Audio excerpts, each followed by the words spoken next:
Sir আজকে তো I-PAC মামলায় সুপ্রিম কোর্টে শুনানি ছিল, সেই মামলায় যে নির্দেশগুলো উঠে এলো, কিভাবে দেখছেন পুরো বিষয়টা?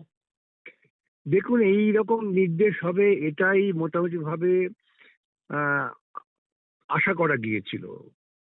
কেন, যেভাবে তৃণমূল কংগ্রেস এবং রাজ্য সরকার তারা বেআইনি কাজ করছেন, রাজ্যের মুখ্যমন্ত্রী গুন্ডামি করছেন এবং গুন্ডামি করে তদন্ত কাজে বাধা দিয়েছেন এবং তারপরে তদন্তকারীর বিরুদ্ধে এফআইআর দায়ের করেছেন, এটা কোনো আদালত কেন কোনো যুক্তিসম্পন্ন মানুষই সেটাকে মেনে নেবে না।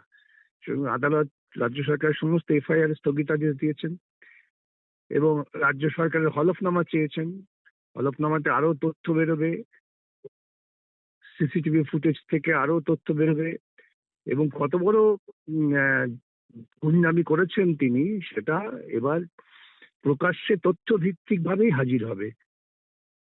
যারা ওকে খুব নাচাচ্ছিলেন যে আপনি খুব দিয়েছেন, এদিকে ঝটকা ভালো করেছেন, তারা তাদের উপলব্ধিতে আসবে। এটা গেল একটা দিক। আরেকটা দিক আমার মতে যে কেন্দ্রীয় সরকারের নির্লজ্জ চেহারাটা প্রকাশ পেয়ে গেছে। কেন, এই সমস্ত আইপিএস আইএএস অফিসার যারা বেআইনি কাজ করেছেন তাদের বিরুদ্ধে ব্যবস্থা নেওয়ার অধিকার প্রশাসনিকভাবে কেন্দ্রীয় সরকারের, কিন্তু কেন্দ্রীয় সরকার তাদের বিরুদ্ধে ব্যবস্থা নিচ্ছেন না, যার ফলে আরেকটি কেন্দ্রীয় সরকারি সংস্থার আধিকারিকদের সুপ্রিম কোর্টে গিয়ে বলতে হচ্ছে যে কেন্দ্রকে বাধ্য করে এদের বিরুদ্ধে ব্যবস্থা নিতে।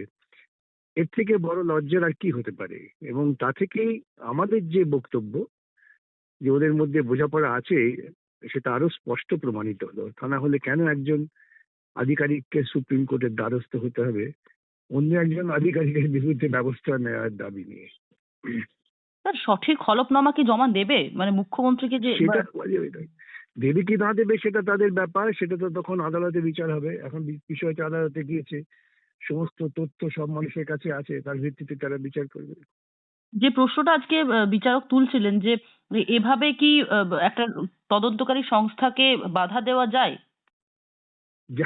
এই প্রশ্ন তোলা কে, বিচারপতিরা তো বুঝতেই পারছেন। আমি আশা করবো পরের দিন তারা আরো কঠোর হবেন।